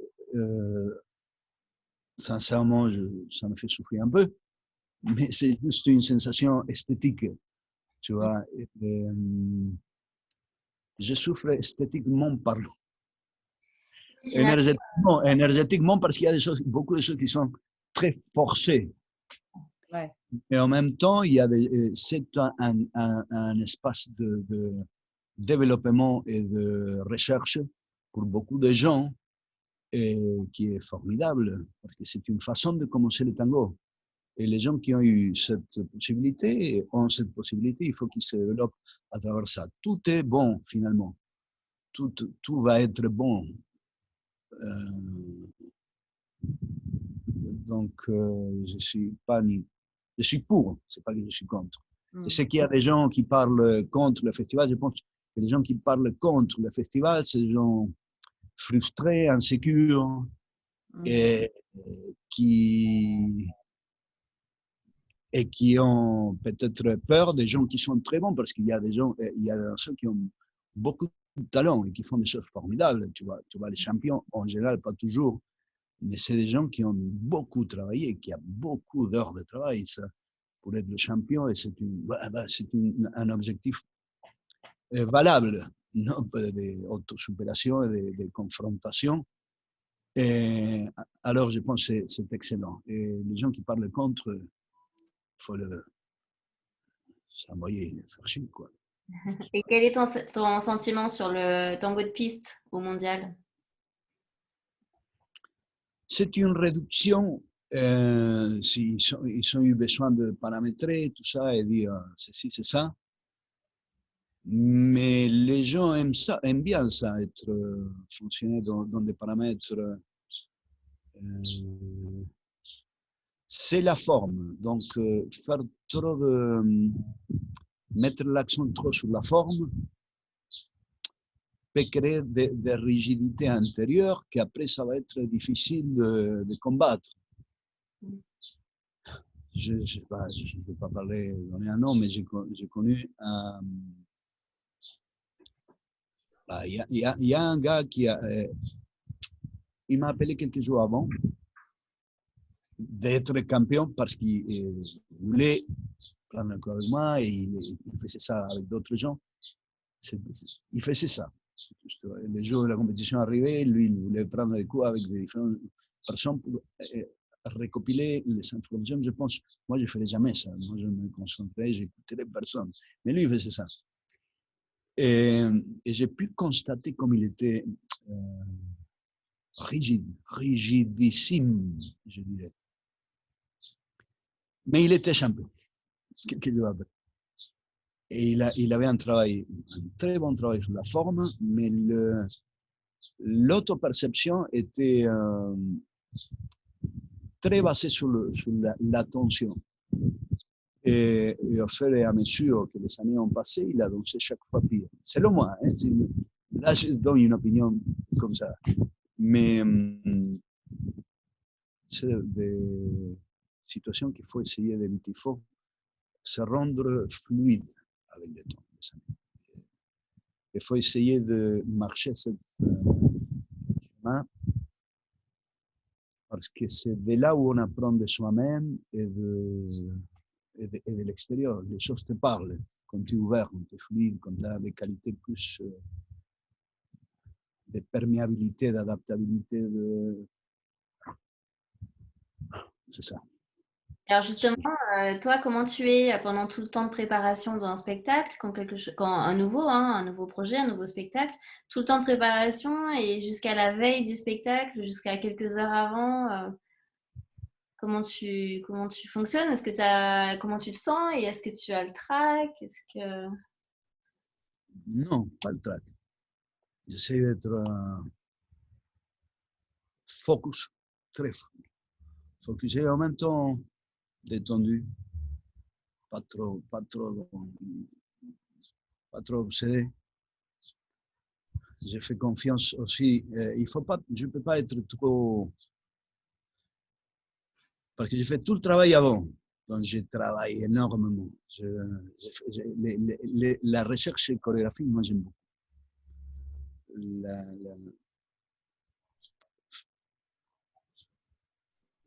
C'est formidable. Moi, je suis en train de parler avec toi et je pense peut-être à une séquence ou à danser. Je danse tout le temps, continuellement à l'intérieur de moi, je suis en train de danser. Donc, quand je prépare une chorégraphie, aussi, c'est le résultat de tout ce processus qui ne va jamais finir. Alors, au moment de danser, surtout, je suis ouvert et j'essaie d'être détendu parce que tu ne sais jamais en plus ce qui va arriver. Tu ne sais pas si tu vas te tromper du coup, il y aura quelque autre chose qui va... Je ne sais pas l'énergie qui va être là avec les gens. C'est quelque chose d'unique. Alors la meilleure chose que je peux faire, c'est me détendre. Être détendu. Ça, oui. Et il y a ça. Quand tu prépares une démo, il y a des moments qui sont chorégraphiés. Est-ce que tu préfères chorégraphier un morceau en entier ou tu alternes entre chorégraphie et improvisation? Je pense qu'alterner entre chorégraphie et improvisation, c'est le plus difficile parce que tu ne sais pas jusqu'à où c'était la chorégraphie, oui, parce qu'il y a une partie qui est... Mais c'est ce que je fais toujours. Il y a des parties qui sont ouvertes, des parties qui sont chorégraphiées. Il y a d'autres choses qui sont absolument chorégraphiées parce que la musique te le demande, ou parce que tu veux, ou parce que c'est une pièce qui est très, très pointue, alors il faut le faire absolument écrite pour pouvoir te libérer, pour ne pas garder, parce que quand il y a l'improvisation, il faut connecter avec la partie chorégraphique, être très attentif, il y a une partie de danger là. Mais souvent, je laisse tous les thèmes improvisés. Et ça, c'est facile, quoi. Pas facile dans le sens. Oui. Il n'y a pas assez de monde, il n'y a qu'à sortir et le faire. D'accord. Alors, une question de Karine. Comment réagis-tu quand tu vois des danseurs danser le tango sur d'autres musiques que le tango? Mal. Nada, nada, je rigole. Je ne sais pas s'ils ont besoin de faire ça. Je ne vais pas me le prendre personnellement. Moi, j'aime bien, moi, éventuellement, moi-même, dans la pratique privée. Du coup, je mets n'importe quoi pour me déstructurer moi-même. Du coup, je vais mettre de la musique classique, du coup, je mets la musique latine, genre, ça peut être son, cubano, salsa, du coup, du jazz, du swing, du hip-hop, du funk. J'aime beaucoup danser le tango sur le funk. Du coup, j'ai fait un concert à un moment et j'ai développé une sorte de façon de faire le tango. C'est à développer encore, mais je trouve, moi j'aime beaucoup le funk et la musique afro-américaine. Mais au moment de faire la démonstration, je crois que je préfère danser le tango. Et ce qu'ils font les autres, je m'en fous. Finalement, la musique du tango, correspond à une structure, c'est-à-dire que là, tu as employé la notion de déstructurer quand tu es dans la recherche, quand tu es dans la création. Mais par contre, si tu as besoin de la milonga, ça va être le tango. Avec toute la structure qui est liée. Parce que les jours avancent et puis on a cette réflexion de changer de place. Je pense que la structure du tango, selon ta façon de faire les choses, tu peux l'adapter ou l'utiliser pour danser d'autres rythmes. C'est des structures, c'est du mouvement. Alors, pourquoi pas? Le thème, c'est ce qui est cette musique et comment tu vas refléter cette musique avec ce que tu choisis de faire avec la structure du tango.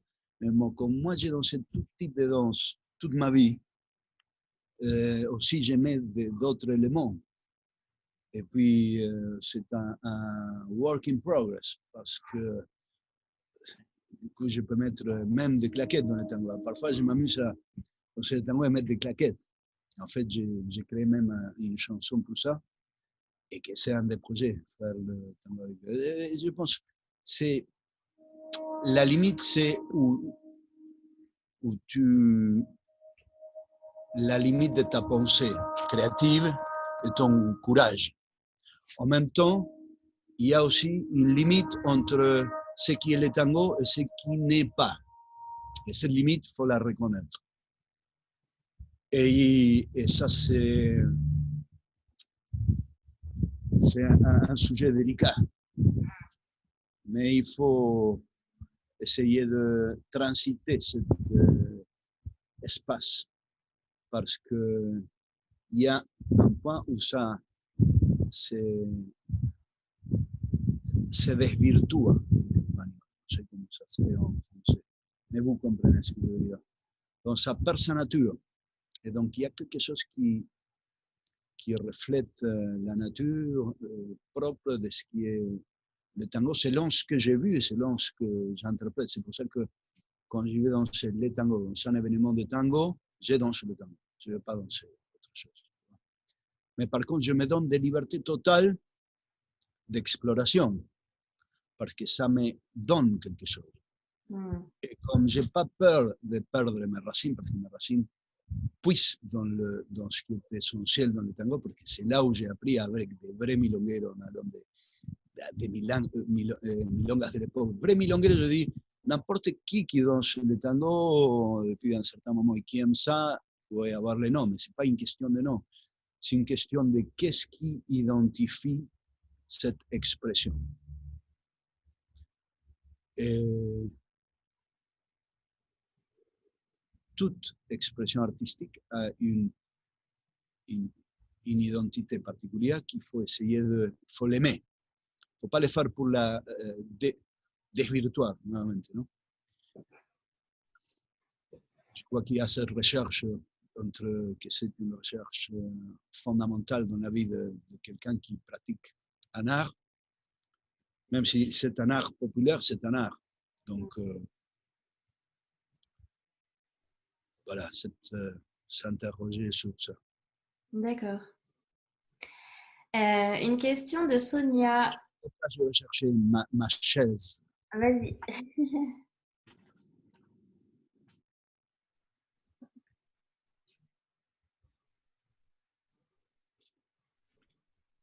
Merci pour toutes les questions que vous posez. J'espère que je pourrai les dire toutes.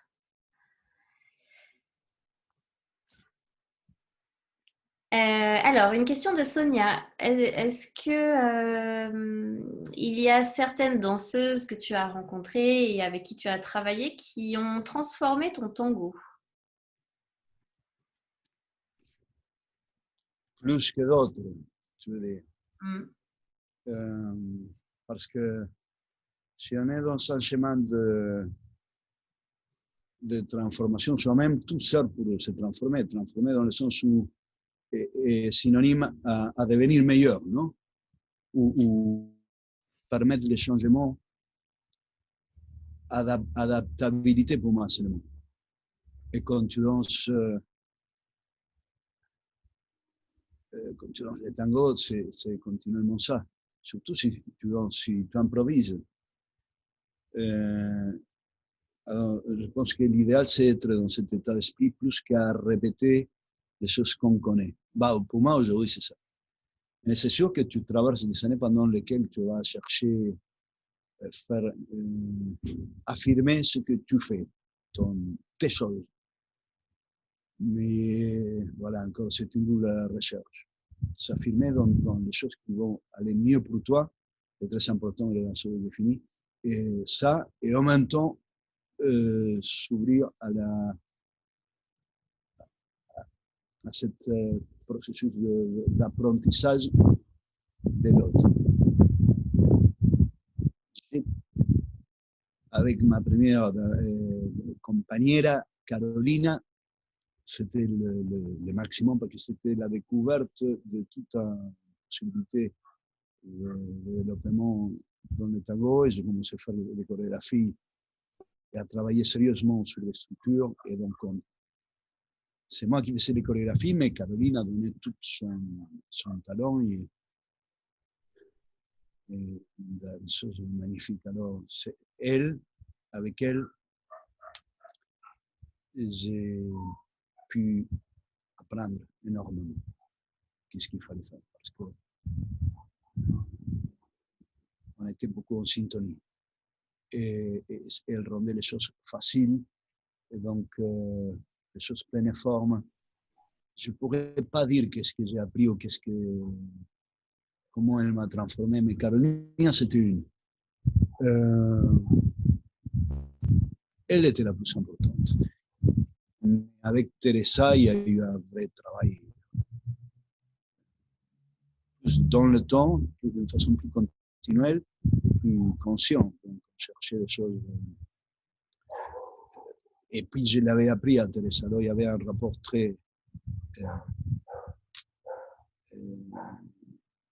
sais pas si je peux trouver les mots, mais. Très intime. C'était la première fois et peut-être la seule où j'étais avec une personne et on travaillait ensemble. Donc, c'était un processus très profond. Elle a défini, c'est avec elle que j'ai donné plus forme à mon style. Ou à certaines choses des lignes de développement qu'après j'ai continué. D'accord. Donc, une question de Katharina. Avec qui danses-tu en ce moment? Avec qui aimerais-tu danser dans le futur? Ça, on ne peut pas dire avec qui j'aimerais danser, mais au présent, j'aime bien la partenaire actuelle que j'ai qui s'appelle Cecilia Capello, avec laquelle je suis en train de danser. Cette première danse que vous m'avez On a vu sur la vidéo. c'était avec elle. Mais ça, c'était la première danse que j'ai fait après 10 ans où je n'avais pas fait d'exhibition, démonstration. Cecilia Capello. Elle est super. Elle est la danseuse innée parce qu'elle danse depuis qu'elle a 3 ans. Ses parents dansaient le tango. C'est un animal intuitif, formidable. D'accord. J'ai Et d'autres danseuses. Je pratique avec d'autres danseuses. tu dis que ça fait 15 ans que tu n'avais pas fait de démo. Comment tu... La dernière fois que j'avais fait une démonstration, c'était, je crois, en Allemagne en 2007 ou 2008, avec Noël Strasser. Puis voilà. Et donc là, c'est quand même un grand retour. Oui. Tu vis ça comment? Tu avais très envie? Ou c'est Non, venu, tu n'avais pas pensé en fait? non, ils m'ont proposé ces amis qui organisent le Festival de Montréal où j'ai vécu quelques années. Et je me suis dit, bon, c'est le moment de retourner. Et pendant un moment, c'était comme, j'avais absolument pas intérêt. Je sentais que j'avais pas envie. Je peux être tranquillement sans me montrer. C'est pas le danseur, la personne qui a ce besoin compulsif de dire, hey, je suis là. Et non, je peux mener totalement une autre vie. Même je pensais du coup peut-être continuer à enseigner, mais faire autre chose. Tu vois.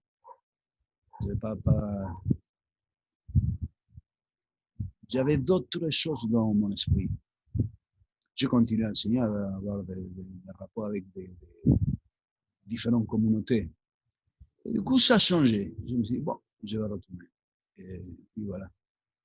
Et est-ce que tu Donc, as... oui, 2 ans et demi, plus ou moins. Ouais. Presque 10 ans sans danser. Ouais. Tu as réussi à retrouver les mêmes sensations ou c'est quelque chose de complètement nouveau quand tu es en démo? Vraiment, je ne peux pas te dire si c'était la même sensation qu'avant ou c'est totalement nouveau parce que tout est évolutif. Non, ce que je retrouve aujourd'hui, c'est un rapport avec ce que j'avais fait, mais en même temps, je suis dans le besoin du nouveau qui ne peut pas exister s'il y a s'il n'est pas ancré dans ce que tu as déjà fait, toute l'expérience.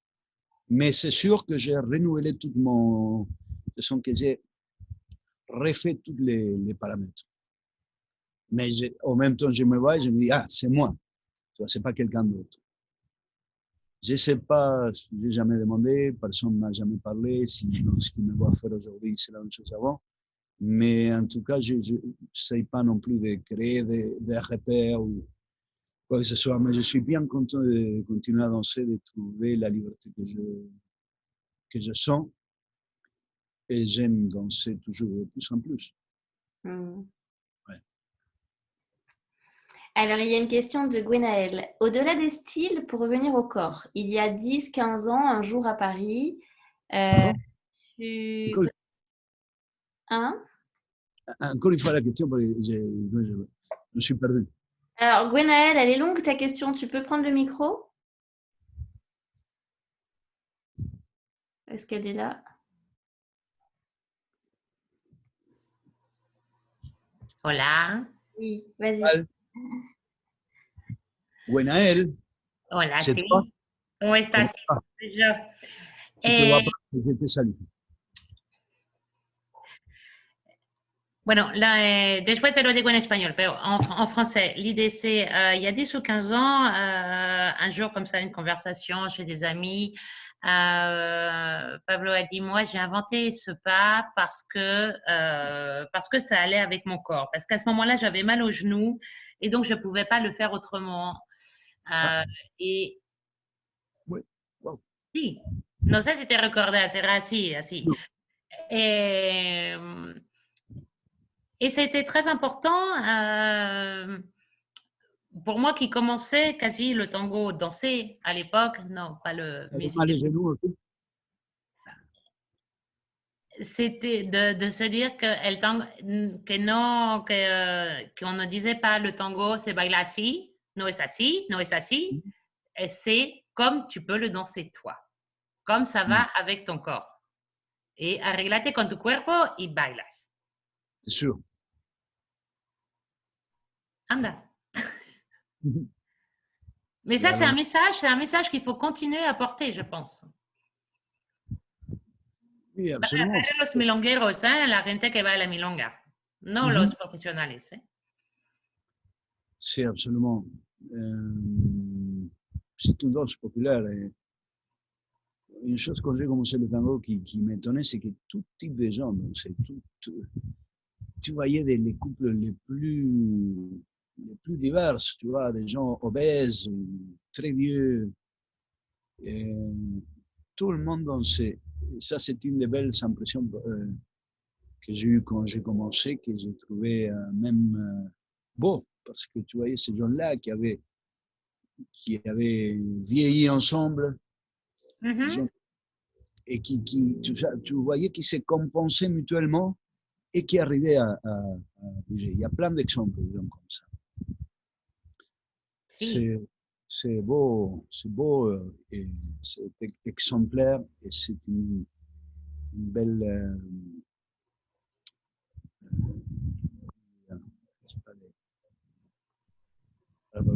mais comme symbole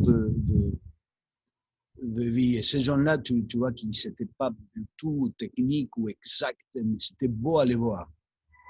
Parce qu'ils étaient vraiment ensemble, vraiment dans cette... Oui, on revient à la connexion, je pense. C'est vraiment ça. Ils étaient dans une sorte de connexion, au-delà de la technique. Inexplicable, oui. Donc, il faut chercher cette intelligence, je dirais, intérieure, physique, biologique, sensorielle, perceptive, comme tu veux l'appeler. Mais cette intelligence qui fait ce qui te fait progresser comme être humain et comme danseur. C'est une danse où tu développes cette possibilité qui est un talent et qui est un sens qu'on a. Un sens dans le sens, un sens à développer aussi comme le tact ou c'est des sens qu'il faut qu'ils travaillent à trouver cette harmonie qui se crée dans la connexion, dans le... Mais bon, c'est pas évident de pouvoir les transmettre. C'est beaucoup plus facile de réduire et dire, le tango c'est ça. Et te mettre à la place de dire, non, le vrai tango c'est ça. L'erreur, dire ça. C'est-à-dire, le vrai tango c'est ça. Parce que les gens qui disent ça, ils n'ont pas le vrai tango, sûrement.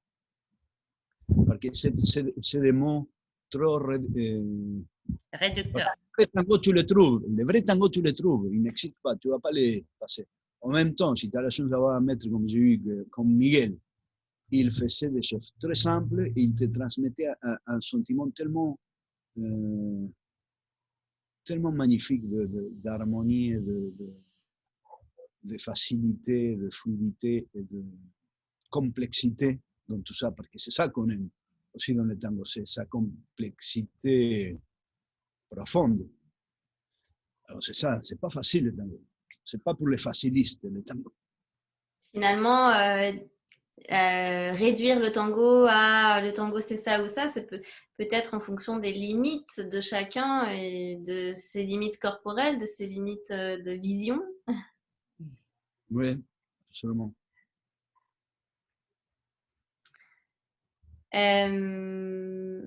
Alors tout à l'heure, tu as dit quelque chose, je ne peux plus ajouter ça, parce que c'était vraiment ça. C'est absolument chacun, mais c'est ses propres limites dans le tango. Donc il faut très bien choisir ses mots et ce qu'on enseigne et donner la possibilité aux gens à ça découvrir. Et on ne va pas toujours pouvoir le faire, mais il faut au moins avoir cette idée en clair et aspirer à ça. D'accord. Qu'est-ce que tu penses de l'arrivée de beaucoup de danseurs contemporains dans le tango? Est-ce que tu penses que ça a été un des facteurs qui a fait évoluer la technique, en tout cas dans la sensation corporelle et les limites corporelles? Ça en France, non? Beaucoup en France, parce qu'ailleurs, j'ai pas tout à fait trouvé ça. Mais c'est vrai que quand j'étais là-bas à Paris, je voyais beaucoup de danse contemporaine. Je pense que c'est très bien. Tout est bon. C'est dans la mesure où ils peuvent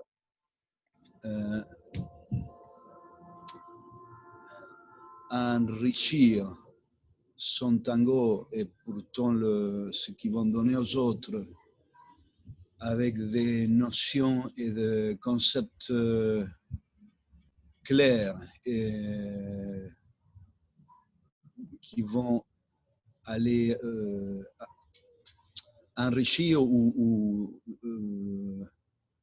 apporter un langage et expression plus proche, oui, ou plus évolué à ce qui est le tango et son interprétation, sa compréhension, ça va être bon. En même temps, s'ils font trop la séparation entre ce qu'ils faisaient comme danseurs contemporains, ils essayent de faire le vrai tango. Et c'est pas, bah, de toute façon, c'est beaucoup d'acquis qui viennent d'une autre expression et qui va sûrement se refléter d'une façon ou d'une autre dans leur tango. Alors, je pense que c'est super. Ouais.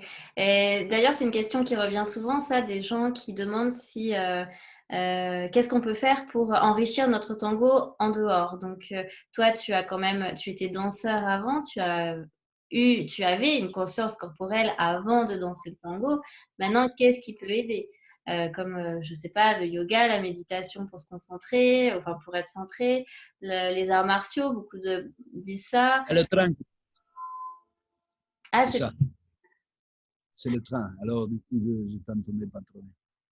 Oui, par rapport à tout ce qui peut nourrir en fait notre tango et aider les gens à avoir une conscience corporelle, à un équilibre, un axe, un centrage.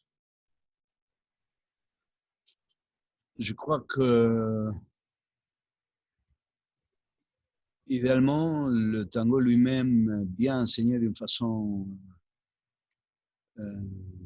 consciente, pourrait apporter tous ces éléments, mais il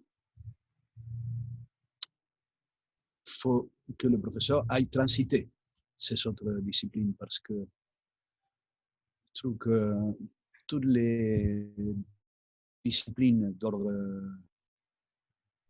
je sais pas, d'autoconscience, comme être, je sais pas, tout ce qui est discipline orientale, soit les arts martiaux, dans les cas où il y a des activités qui sont plus physiques, il y a aussi une recherche au niveau énergétique, ça peut être très utile, parce que l'art martial, c'est le rapport avec l'autre finalement, avec des objectifs très différents, mais il y a cette recherche de l'autre. À l'opposé, non? Parce que tu ne donnes pas toi-même, il faut attendre l'autre. Dans le tango, tu donnes l'autre, tu te donnes à l'autre, mais la compréhension de où est l'axe de l'autre, il faut que ça soit aussi. Dans l'un, c'est pour le faire tomber, finalement, et dans le tango, pour le connecter les deux axes, pour le dire d'une façon très simple. Non? Et sinon, tout ce qui est d'ordre méditatif aussi, le fait de méditer simplement, ça les change. C'est aussi utile, tout ce qui sont les pratiques somatiques comme Eutonie ou même Feldenkrais, je trouve que c'est très idéal. Parce que ça travaille profondément l'auto-perception dans le mouvement. C'est la recherche intégrative intégration à travers le mouvement. Alors, c'est très beau. Ça développe aussi la conscience de parties du corps qu'on oublie ou dont on n'a jamais senti l'existence. Oui, absolument. C'est prendre conscience selon les différents cours. Finalement, tout cours de Feldenkrais ou autres pratiques somatiques vont aller à la recherche de ta perception, la perception de toi dans ton corps. Ce qui est le tango finalement, parce que ce que les gens en général veulent et ont besoin, c'est de s'apercevoir dans le corps et à travers ça, percevoir le corps de l'autre. Et en plus la musique, c'est difficile le tango. Oui, c'est complexe.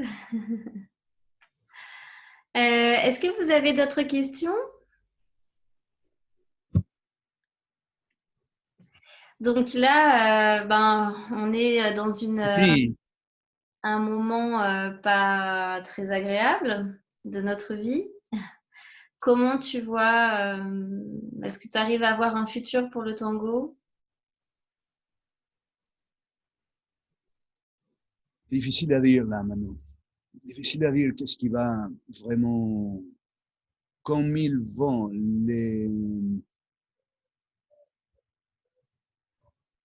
les grandes puissances décider de notre sorte. Aucune idée. S'ils vont imposer les vaccins pour que tout devienne la normalité, comment les gens vont réagir à ça? J'espère que ça ne sera pas la condition, se vacciner pour fonctionner. Parce qu'il y a plein d'autres moyens. Je me renseigne énormément. Ce n'est pas qu'il faut se vacciner pour être fonctionnel dans le monde. Non, au niveau sanitaire, non? Il y a beaucoup de choses à se renseigner, mais il y a tellement de pays qui se plient à des lois sans fondement scientifique que je me pose beaucoup de questions. Qu'est-ce qui va être le futur? Moi, je ne vais pas perdre, je ne vais pas rentrer dans aucune... je ne vais pas me laisser faire dans le sens sanitaire. Moi, je peux faire plein de choses. Je peux être agriculteur, je peux faire réparer des voitures. Je ne vais pas me vacciner, ça c'est sûr.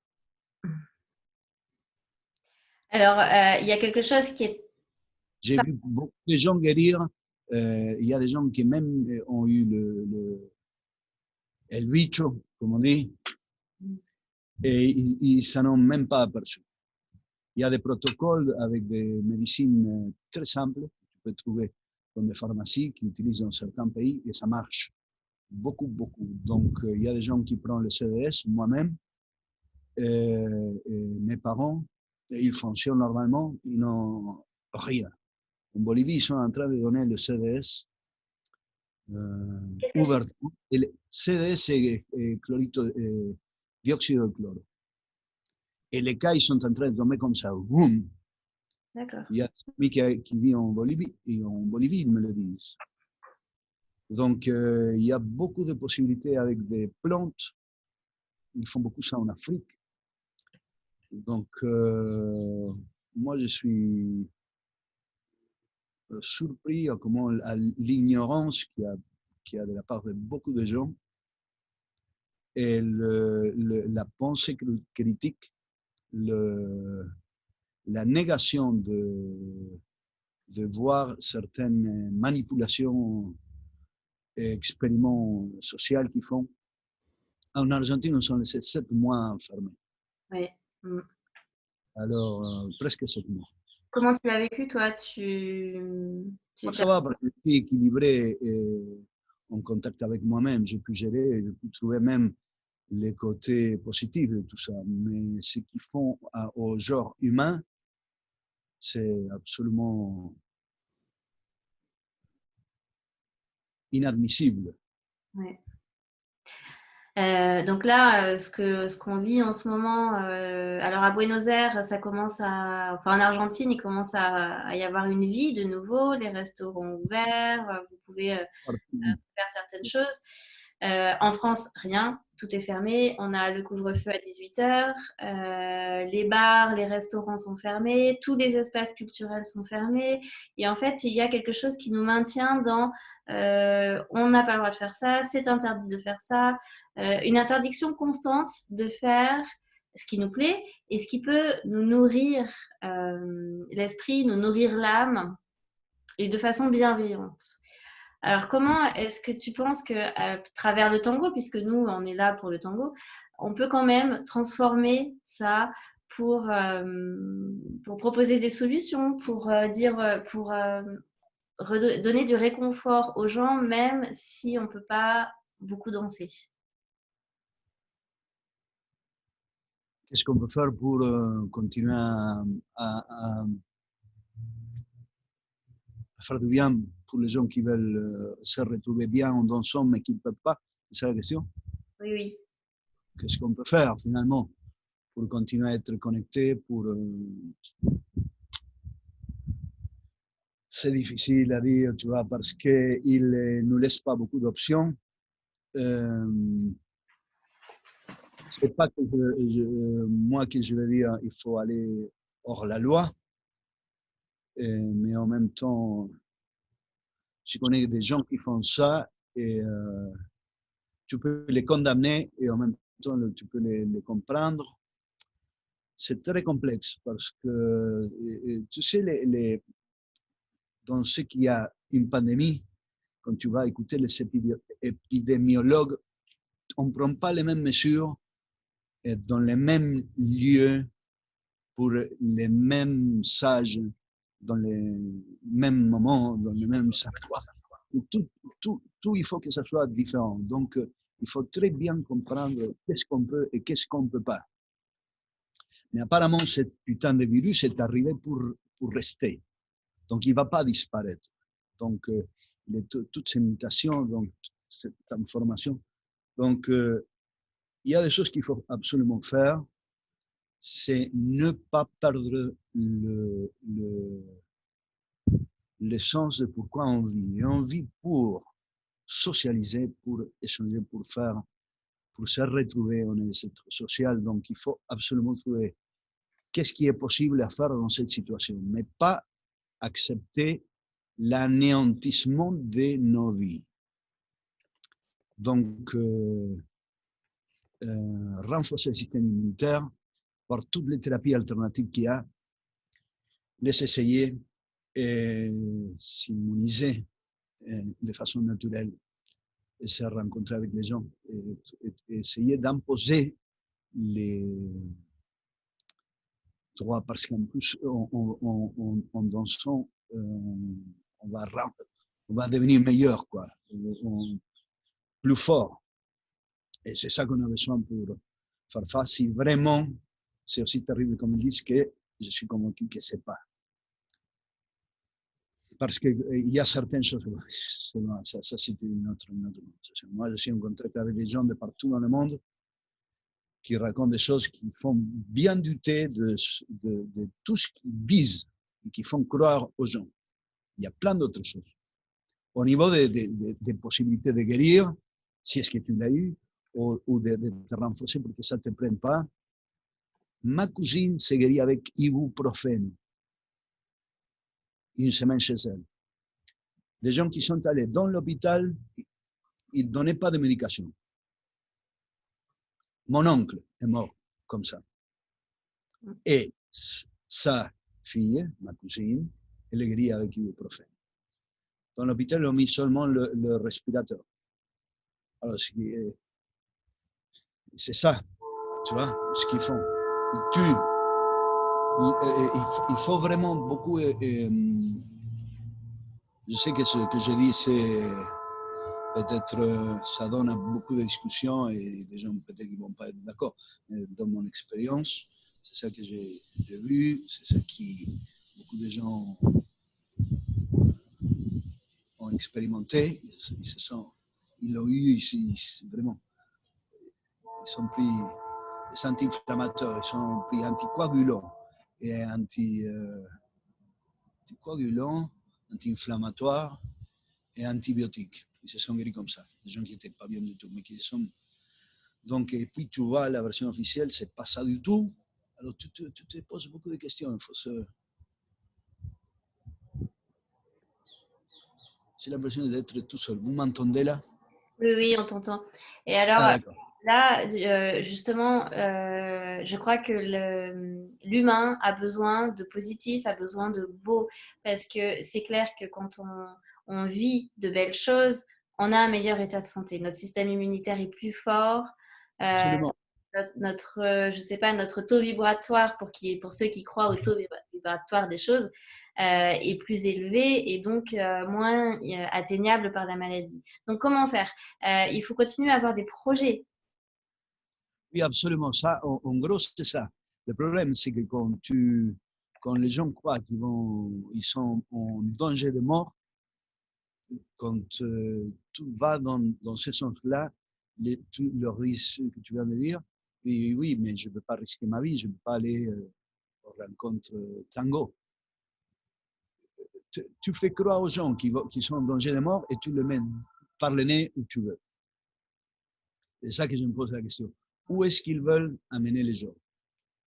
Ils ne sont pas intéressés à donner la liberté parce que je ne crois pas qu'ils vont donner la liberté parce que si tu donnes la liberté à un, il faut donner aux autres. Alors, je crois que ce n'est pas la clé d'interprétation de la façon dont ils sont en train de gérer tout ça. Ouais. On dirait qu'il y a une autre clé d'interprétation et qui est une pour être la vaccination. Des vaccinations massives.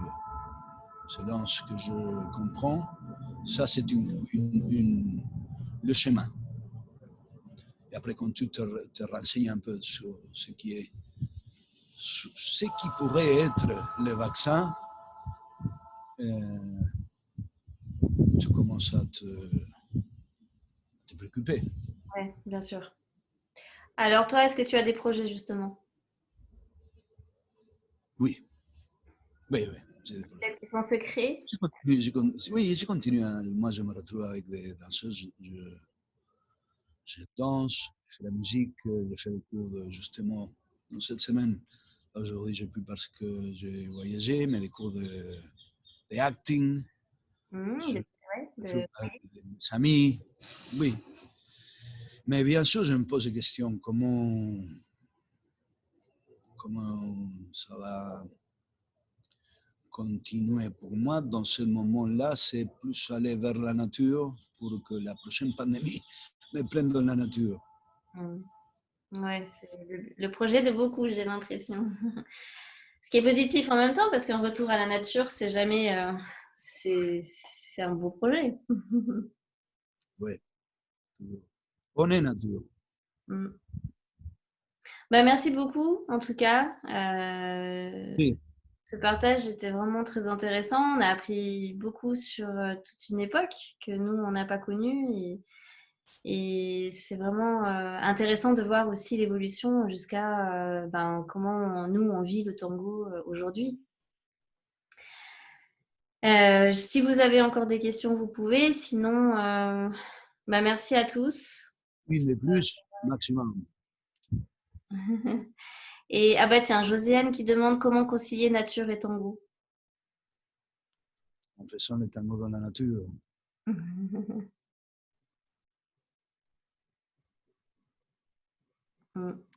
Je vous salue tout le monde. Plaisir de parler français encore. Et tu parles très bien. On a tout compris. Formidable. Merci beaucoup en tout cas. Oui. Et puis bonne santé et puis bon courage pour tout le reste. On ne sait pas ce qui va se passer, mais en tout cas, voilà. On te souhaite le meilleur. Formidable, merci beaucoup. Et tout le meilleur. Tout le monde. Oui, oui, montrez-vous, montrez-vous. Ça, au moins, je vois le monde qu'il y a. Bien.